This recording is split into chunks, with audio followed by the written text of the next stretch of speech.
Welcome to Arts First, the unique podcast that stands up for freedom of expression in the arts and art for art's sake. I'm Niall Crowley, and we're back in the studio today after a live podcast at the Battle of Ideas in Westminster in October. I hope you've had a chance to listen to it. If not, you can find it on our Substack website along with all of our other previous episodes. In this episode, we turn our attention to music and the art of songwriting, interpretation and performance. So who better to join us in conversation than one of the most celebrated and in-demand singers and performers on both sides of the Atlantic, the amazing Barb Jungr. David Finkle, the Village Voice critic in New York, says of Barb, "There's no one quite like her in the States or in her home, England. Her speciality is taking songs that everyone knows by Jacques Brel, Bob Dylan, Elvis Presley, or just about anything from recent chapters in the Great American Songbook and finding levels of meaning in them that even the original crooners had no idea were there. Incidentally," he says, "her intros are worth the admission price alone," and I can agree with that. Joining us also in conversation, I'm really pleased to welcome writer and academic Dr Shirley Lawes. Shirley is a specialist in culture and modern foreign languages, with too many accolades and achievements to mention, except to say that she is a Chevalier dans l'ordre des Palmes Académiques. That's the equivalent of a French name for you and me, which was awarded by the French Ministry of Education for her contribution to the promotion of French language and French culture. And Dame Shirley happens to be a regular at Barb's shows. So, welcome both. Well, thank you so much. It's a joy to be here. So Barb, maybe you could start off with a brief look at your career and how you came to be the Barb Jungr that the world knows and loves. The Village Voice describes your specialisms as your unique interpretations, but you're much more than just those, aren't you? You've worked in so many areas of music and entertainment. Perhaps it would be good if you could start with a potted history of how you got here. Do you know, there's no kind of a direct route. I really admire people who do things with direction and focus. And I do specific things with direction and focus, but I never applied that anywhere along the way. So there was no sort of sane sense in how I end up here. I mean, I look out the window and I can see the sea and I think I'm here. And I've no idea. I mean, obviously I know how I got here, but do you know what I mean? There doesn't seem to be any rhyme or reason to it. So all I can remember very clearly is that when I was a tiny little thing, my dad we used to get on a bus in Rochdale, and my dad, when he was alive, said to me, "I sat you on my knee on that bus and you would sing, sing, sing. And I would say, 'Shut up.' And you would just carry on singing, and everybody on the bus would be clapping and shouting. And apparently people used to go, 'Oh, she's a right Gracie Fields. Isn't she like a little Gracie Fields? She's a proper Gracie Fields.'" And, and I think, so there was a funny little thing about I could pick up a tune off the radio, like I was tiny, and I could pick up a tune off the radio and remember songs and stuff like that. And so there are little seeds that gather. And then when I was at school, everything about our first generation. So my parents were immigrants in this country, and so everything about my house, it didn't smell like other people's houses. Everything was different about my beginning. So I had to fit in, and because I had to fit in, I did that thing that you do when you have to fit in, which is you find something you can do that makes people like you. And what I could do that made people like me was I could do little sketches. So I learnt little songs and came in and did them and did little performances, and they loved it. So when I meet my old school friends now, because they turn up now and again, and some of them have become friends in a renewed way, which is quite nice and interesting. But they say it was really obvious to them. They didn't have any doubt that this would happen. But I didn't know that. Do you know what I mean? And of course, they have the benefit of hindsight as well, which, as we all know, is 2020. So right the way along, there were funny things that happened, and there were so many things that went wrong that it's amazing that I've had done anything at all, actually. I mean, so many things that you learnt from, where you were asked to do something and then they brought in somebody who was much more famous to do it and stuff like that. and you had all your friends around the television thinking you were going to be singing a theme song to a film and it had been cut, all that kind of stuff. All of that happened. So it's remarkable, but yeah, there's not a direct route is what I'm saying. Is that any help Yeah, at yeah, all? yeah. Shirley? I'm really quite interested in some of the influences. I'm a real Francophile, and when everyone else was listening to pop songs in English, I was listening to French singers. And so when I heard you and interpret Jacques Brel, I was absolutely, that was great because it's probably the first person I'd ever heard in England singing him. There seems to me to be in your style and everything a bit of an influence of the French, or I wouldn't say that you were a Piaf lookalike or anything, but the way that you interpret and you communicate.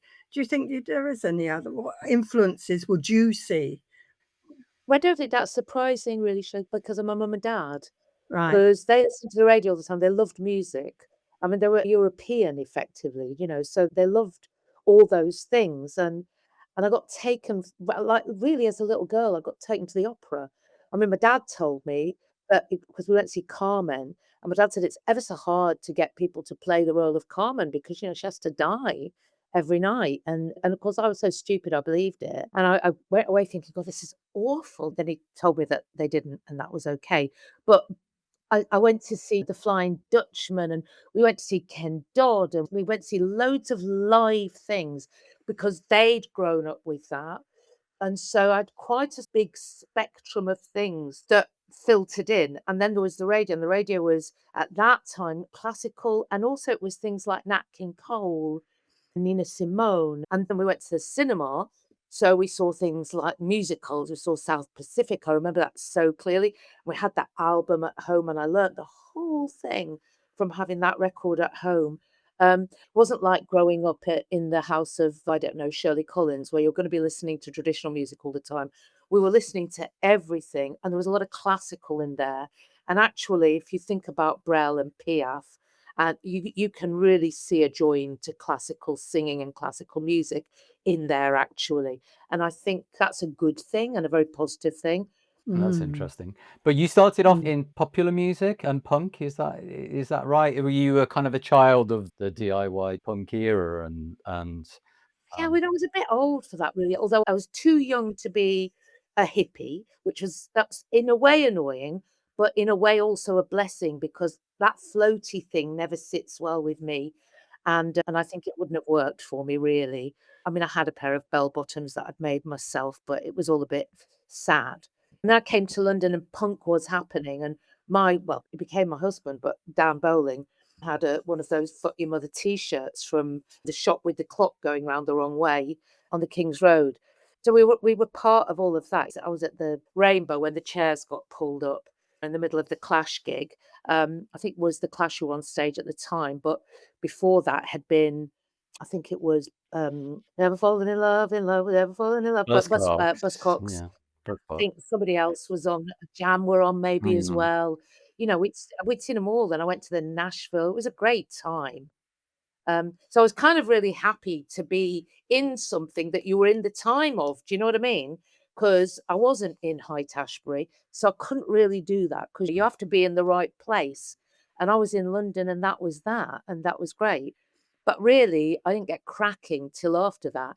I'd done some recording. Me and Dan had done some recording, and we had a little studio with a 4-track in a bacon factory in West Brompton there, and we used to make these tracks, and we got signed to CBS, goodness knows how, and then from that I can't remember the exact trajectory of it, but we were one night listening to music and, we formed the Three Courgettes, and that was Michael Parker, and at the time, Jerry Krieger and I, we did busking, and we were busking, and Pookie Snackenberger were busking, and the people that became Stomp were busking, and so again, it was a time, and then out of that came Younger and Parker. So by the time we get to Younger and Parker, I've done about 16 genres of music.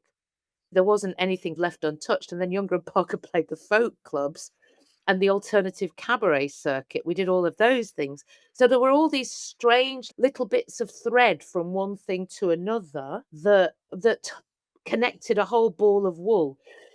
So if you come to looking at songs, I can look at songs from a thousand and one ways because of all those different little things along the way. I was very lucky. I was very Yeah. lucky because there wasn't purpose to it. So that period, that moment offered you possibilities, and you weren't constrained to be sounding like a punk singer or a particular kind of singer. It was, were No. you writing at the time? Yeah, yeah. I go right back to the CBS thing we did was called "He's Gone," which crops up occasionally on the internet because people really liked it. It's a song about somebody who's killed their lover, but you don't know that they've killed their lover because I've always been fascinated by things like that. And I played the bass, and it was my melody and lyric. So yeah, I mean, I was writing all the time. Why did you start the children's writing? When I came to see, We're Going on a Bear Hunt, Oh, I brought my Ben, yeah. grandchildren to it Oh, great. at the Angel, and it was absolutely fantastic. But how did you get into that sphere of Complete luck, actually. In the 90s, I had a really great producer called Martin Sutherland, and then he went and became artistic director of the Newbury Corn Exchange. And when he was there, they had independent panto every year, and Calma Crystal did the panto. So I cut my teeth writing for Calma Crystal's pantos. I think we did about 3 before it went to a bigger panto company. One of my favourite things that I ever wrote for Cal was because he needed a song that everybody joins in and sings, and people did, and I did or E Fernando's Backwards Donkey was my contribution to that. So I did those, and then I got asked to do the lyric for Birmingham Stage Company's Jungle Book, which I did, and then I had an idea for something. That's where it all goes wrong, obviously. It's when you start having ideas of your own. So I had this idea for a thing where caterpillars become butterflies. And it's 2 caterpillars, and one's an exotic caterpillar who's wound up here in a box of fruit, and the other's a little Scottish tartan and nervous little caterpillar, and they join forces, and because their garden's being excavated, they have to go on the move, and they meet Adam and the ants, which is a troop of ants, obviously, with a leader called Adam, and they met all kinds of little insects, a wise beetle, and so on, and then they turn into chrysalis, and then they turn into butterflies, and it was called The Fabulous Flutterbies, and I took it as a piece of A4 to a friend who sent it to Pete Glanville, who was then artistic director at Little Angel. And I remember going for the meeting to Little Angel, and I stood outside the building, and I thought, "Oh, this is significant. This building is significant for me." And I mean, I've been working there ever since. I was writing today for something for Little Angel. So and Pete took that Fabulous Flutterbies, helped me form it into a proper script, and we made it with 2 people. At one point, it was if this was in Time Out days, it was at the top of their things to see in theatre in London that week above the Royal Court, and it was a piece about 2 caterpillars who become butterflies. There was a wonderful section in it where when they become chrysalis, the chrysalises were carried through the audience, and they were all lit up from the inside, and they were high, and the kids would all reach up for them. It was absolutely magical. I loved it, and I wrote, "Sleep, sleep, and while you dream, everything must change." And I've had one of those in every single piece I've done. I've got a funny little Yiddish tune somewhere in there.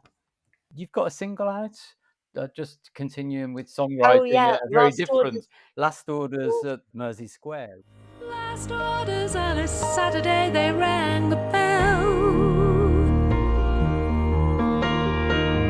Last orders for the lovers and the lost as well.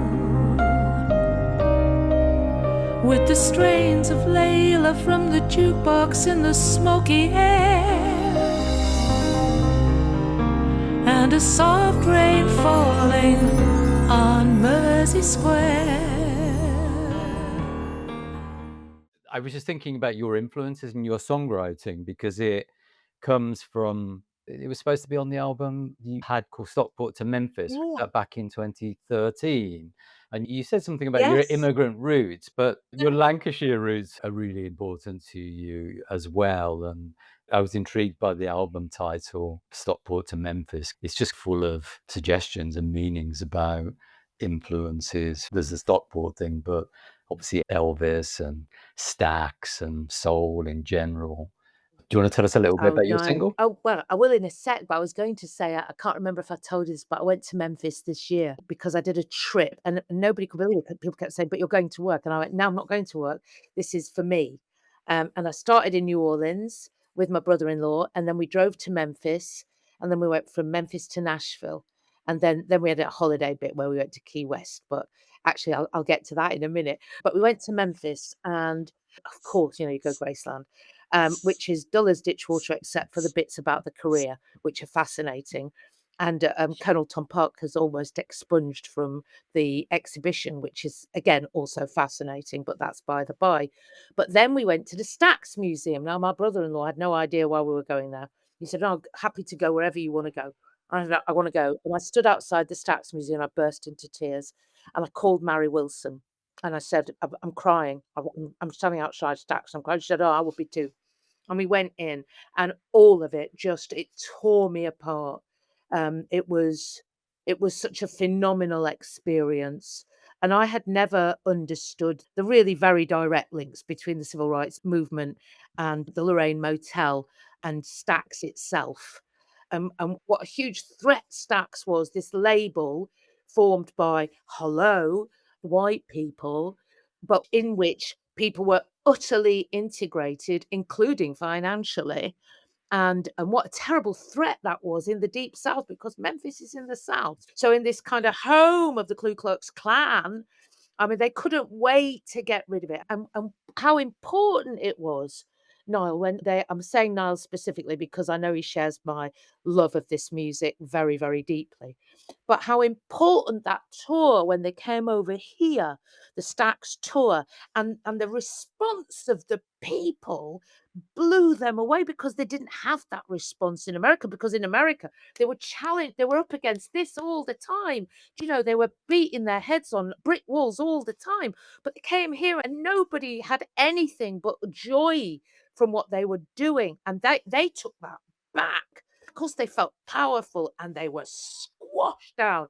I was distraught when I left that Stax Museum, I'll tell you. Anyway, Stockport to Memphis. So I finally got to Memphis, but I grew up with that music. I grew up with it. And in typical useless fashion, we write the song that should be the title song of the album, Last Orders Mersey Square, after the album's come out. So I tried to get the label to put it on. And then it was only quite recently. And I said to Simon, we sang it last year. And I was knocked out by it because he's written beautiful, because we co-wrote it. He's written beautiful music to it. The music's beautiful. I listened to the lyric and I thought, blimey, that's not a bad lyric, kiddo. That's pretty good. You've got a lot of nice double rhymes in there, because I applied my critical skill to it, and I was really quite taken aback. I thought, they're not bad, not bad. So I said to Simon, why have we never put this out? So we re-recorded it and put it out. And I'm ever so proud of it. That's a great song. I've had the tune going through my head. It's been an earworm because I've listened to. I haven't learned all the words yet, but Well, it's Stockport, it's Stockport. You could smell the hops across the valley when they brewed the beer. Robinson's Brewery, the rivers, the weir is the weir we played on as kids. And Layla was playing in the pubs. We were snogging away, and it was all smoke because, of course, you could smoke in the pubs. Of course, you could. So, you stank of cigarette smoke. You sat in a pub for 3 hours, and you sat Underbank. We went down Underbank, and Layla out of every jukebox. I'm very The proud of it. Stockport to Memphis sounds like a strange kind of juxtaposition, but the story you tell about the Memphis artists when they came to Britain, and it's pretty much the same as the Motown artists when they came in the mid-60s. It buoyed them, and there is this kind of genuine love of American music, especially in the North for some reason. Maybe I'm romanticizing a little bit. But also think about Canvey Island and all the blues men. Think about all the guys, all the blues guys who came over, and I mean, I remember seeing Etta James in that, what's that big place in Kentish Town. We went there and it was Etta James and it was standing. I hate standing. And she put the mic down and sang without the mic, you know, because she was gospel trained. My God. But she did. I'd rather go blind. My God, she was phenomenal. But the place was packed. I mean, it's not like Etta James is a household name. It's very interesting how deep that love goes, I think. Yeah, no, absolutely. I'm fascinated by it as well. I was just going to ask about the Worthing Girls. Oh, The Worthing Girls. Yeah, well, that's a musical, Yeah. and it's my second adult musical. The first one was Live a Birds Flying Home. So there's obviously a little pattern here. But I sort of think that as a woman of a certain age, if you're going to write, you should write for people who are also a certain age and give roles to people who are a certain age.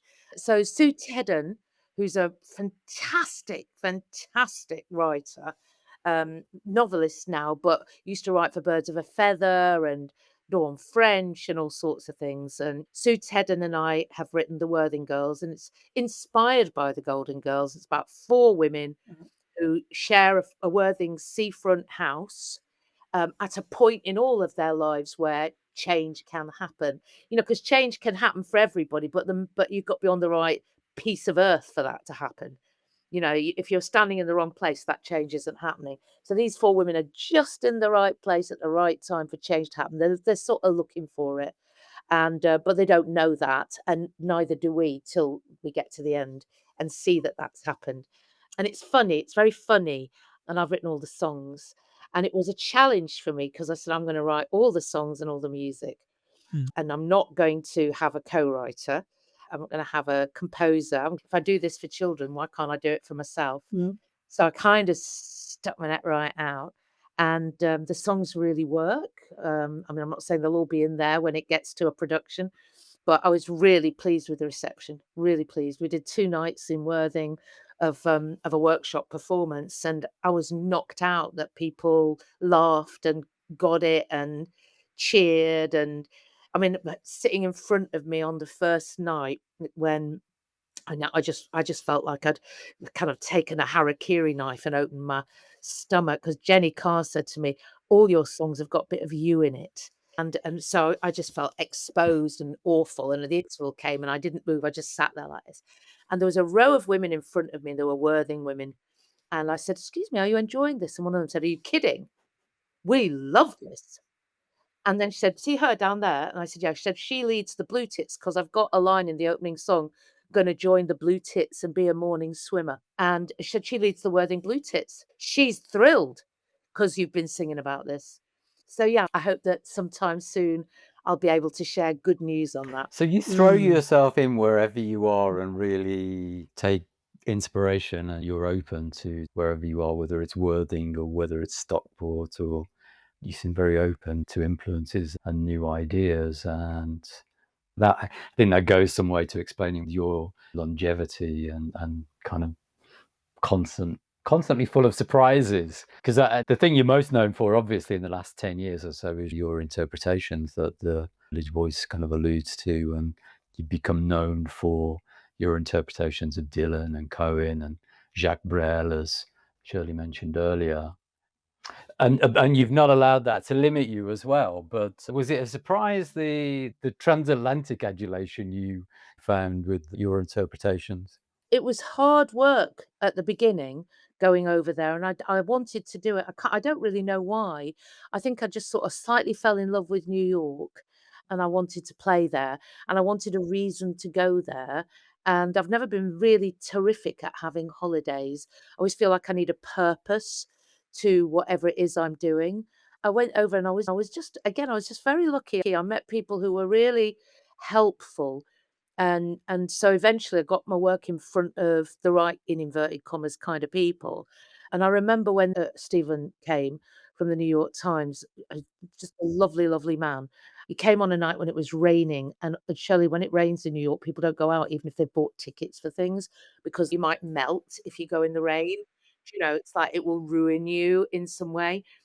I wanted to ask a question about being in New York or being anywhere else in the world, how you have to change your performance. Because it seems to me that when you're talking to people like me and the Crazy Cocks, for example, it's a very intimate sort of and you're telling stories and you're making us laugh, and I wonder how that works when you're performing outside the Same, UK. just the same. I don't change things. If I've got a story, I don't change the story. I don't change the words to suit a different audience. But I learned something, again, great good fortune. The very wonderful singer Melanie Harold was supposed to go to Sudan with the British Council in about 1990, 1991, and then the war happened, if you recall, and she couldn't go. So the next year, they called her up and she had a tour of Ireland. So she recommended me and Michael Parker to do this trip. And so we were sent to Sudan to a thing called the European Jazz Festival in Khartoum. You can't make this up. And I mean, you can imagine my distress at seeing anything in Sudan now, because we went to Sudan and we were there for about 9 days. And it was revelatory in so many ways, not least of all because Michael Parker and I sang all our own songs. So we were singing the Laundrette song to people who were Sudanese and didn't necessarily speak English. And what I learnt was, doesn't matter. Doesn't matter. Actually, you come, you talk to people, and might talk more slowly, and you might do some of it with sign, but actually doesn't matter. And from that, I went to Cameroon. I went twice to Cameroon. And the second time I went there, we had this notion that we would take what we were doing into places where there had never been, because a concert is a European construct. It's not necessarily a construct that happens everywhere else. And so we would take this notion of a concert, and I would invite local musicians to come, and they would also play. It was a shambolic approach to doing something that was incredible. And we went all over Cameroon and did that. And I went to Tanzania and did this there, and the Yemen. In fact, at one point, I had friends who used to joke that if there was a war coming somewhere, they'd probably send me out to do some shows. But I learned a lot from doing those, because if you just do what you're doing as well as you can do it, people will get it. And they did. What you say about it doesn't matter, what's always intrigued me, I guess, with music and with song is that the lyric and the meaning does matter, but at the same time, there's something else, isn't there? I was at choir last night and we were all struggling a little bit with the words of the piece, and the choir master suddenly tells us to put down our copybooks and just make it up as we go along at home. And suddenly it came alive, and we were actually getting the words wrong, but it came alive. And obviously we won't do that on the night, but there is some magic there as well, isn't there? It's not just Yeah. song, there's something else as well. I think you're absolutely right. I went to see Bob Dylan last Friday at the Brighton Centre. And it's a show I've seen already, Rough and Rowdy Ways. I saw it in Bournemouth. But because of the Timothy Chalamet film, there's a big new audience of people who want to see Dylan, and Dylan's live work has capitalised on that. Why shouldn't it? It's a good idea. But what was fascinating was that I heard every single word that Dylan sang. And Rough and Rowdy Ways, which is without doubt a work of genius, wasn't just a work of genius. It was a work of genius sung by somebody who absolutely had opened their soul to sing the songs. I sat forward the whole concert. I felt like my heart was open, and that the song was being sung into right into my bone, into my chest, into my muscle, right there. It was quite phenomenal. And it was about a presence. And you talk about this a lot. Everybody talks about this a lot in rehearsals. Being present. What does being present mean? And mindfulness and blah blah blah. I think that that's what it is, Niall. I think what happened when you put all your books down was you were suddenly out of trying to do something and just doing it. And that's the point. So to relate this to, in inverted commas, interpretation, I don't interpret the songs. I don't do that. What I do is sing them. And what I do at my best is not think about anything except the words of the song, and only think about the words of the song, so that I'm completely committed to the song in the way that we are talking now, where we commit to everything we're sharing because we're in the moment of sharing it. And I think Yeah. it's that. And I think if one, in any art form at all, doesn't matter what it is, does that, then there's nothing impeding. But you're bringing out the meaning, and I would have assumed that needs to be a conscious, prepared thing to be thinking about the No, meaning, but it's it's not. not. That's the worst thing to do. I think that's the worst thing to do, because the minute you do that, you presuppose that that's what the meaning is. You don't know Right. that's what the meaning is And you find out what the meaning is as you're doing as it. you think. And because you Wow. find out the meaning as you're doing it, so do the people who are Mm, listening to you. yeah. And they Right. find it in their way. You know, they might take a different meaning away from it. It doesn't matter. What matters is that they are given the space in which to find that meaning.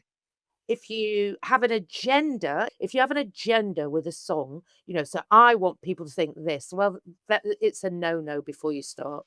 I think. I think. And Yeah. any way that's ever taught anybody to do anything or shared any of that is about that. And we went to see a ballet last night. It was Roberto Boll. My sister-in-law was a ballerina and she loves Sadler's Wells. So we went to see Roberto Boll, and there was a lot of classical ballet in it. It's not my thing. I like contemporary dance, but I sort of feel a bit at sea with classical dance for all kinds of obvious reasons. But because Roberto Boll is such a fabulous figurehead of ballet, European ballet, his mates are the very top of the tree.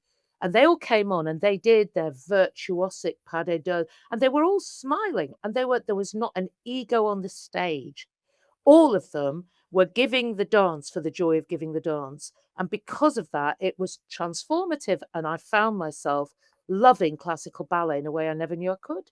I get what you say about interpretation. I remember having a conversation with you a few years back about the difference between interpreting a song and covering a song, which is just doing a bit of a carbon copy of it, which is fine. But I was quite interested in what you did, the idea of really making a song your own, because I think in popular music, I have a feeling that's something that you have made possible, that it wasn't really a thing to do.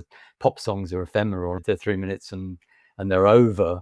But to take another look at it and take it seriously, whether it is something by Brel or Dylan or by, I don't know, Smokey Robinson or Ashford and Simpson, Whoa. then Yes, Smokey Robinson. Oh, you know, I mean, such a great song and beautiful singer. so is it different for you every time then? So you just inhabit the song Yeah, in that moment. Every time it's yeah. different.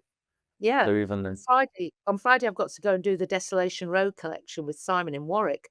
And we did it a couple of weeks ago, and we had to do it without double bass. And we realized that we'd never done it just piano and voice. And I said, well, you know, we did MacArthur Park with just piano and voice. And actually, I really enjoyed that. I said, so let's see how it goes. And it was lovely because it was like two people holding the ball of the song.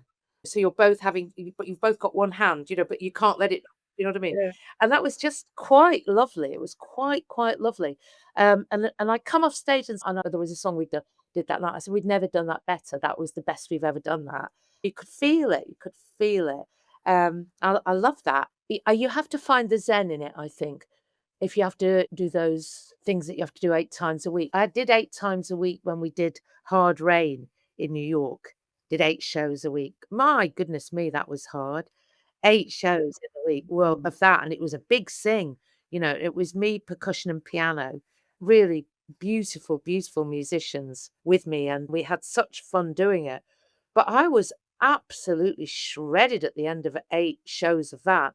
And I did it for 3 weeks, and I thought, "How do people do this for 6 months?" I was actually, this may sound a bit superficial, but venue, it seems to me. I remember seeing you once in a very large setting, and it seemed to me that, well, I think that was a different performance than what I see, as I say, when I've been to the more, let's say, intimate venues, when there's perhaps just 50 or 60, 70, up to about 100 people probably.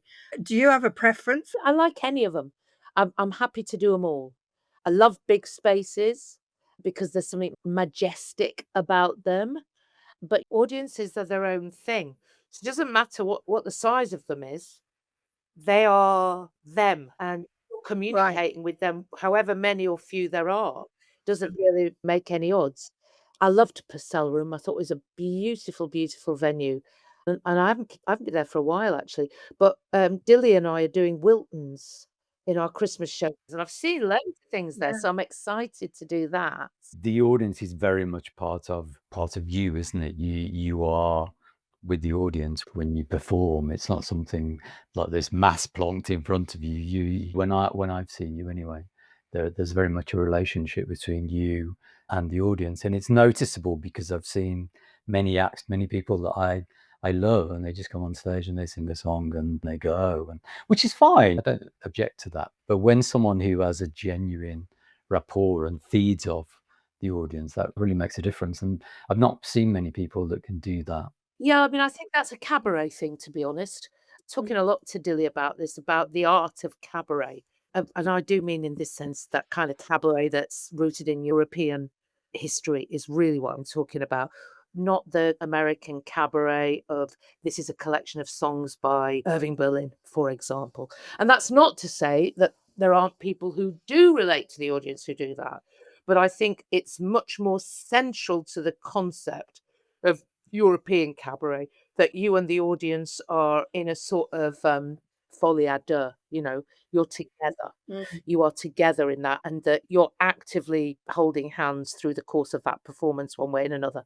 Yeah, I love it. Actually, I didn't discover going to watch someone sing in that sort of smaller setting until I started coming to your shows. I remember being at one of your concerts in Dalston. Oh, the Vortex. The Vortex, right at the back, and there was this quite posh couple standing next to me. It was really full, and they were both really drunk, and they were just bickering. And whatever you sang shaped their bickering. Really funny. That's you. And they just kept sort of swaying between one, not physically, but their moods. And it's like they were receptacles to what you were saying, and it affected what, and it was just, they were actually being quite playful as well. It wasn't serious, but you could just feel your vibes. Yeah. Oh, how hilarious. It was hilarious. It really made up for being stuck at the Brilliant. back. So that was really lovely. So just to begin to wind up, where, if anybody wants to see you, which I'm sure everybody does, what have you got coming up? You've had 2 singles out recently. You've had Nothing at Mersey Square and MacArthur Park, which is absolutely one of my favourite songs of all time. Everything's on the website, and I'm very fortunate because got a new website. Adam Brown has done me a gorgeous Home IT. He's done a gorgeous new website for me and ploughed through 55 years of career and made sense of it in 2 strands. So you've got my writing and you've got my performance, but all the live dates are on there, which is great. And links to the videos and stuff like that. And all the children's shows that are up and running are on there as well. So that's all really, really fab. And it's all on barbjungr.com, barbjungr.co.uk. It's all there. And what's coming up is a bunch of Christmas shows with Dilly Keane. And that's lovely. We had to find some reviews because we've been doing it since 2021. This is our 5th year of doing it. Somebody had written, although they are both, it was kind of like, although they are both elderly, but they didn't use that word. Although they're both creaking onto the stage, they're both still doing it. It was a hilarious comment, but I loved it. And I thought, there is an element of truth in that. We creak on that stage. It's lovely working with her because she makes me laugh. And she's so smart, so smart.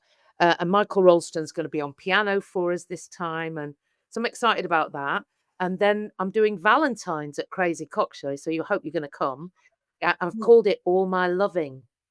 And then there's Wilton's as well. Wilton's is me and Dilly. Wow. And I do a John Legend song in that. Whoever thought I'd be doing that? I like a couple of John Legend songs.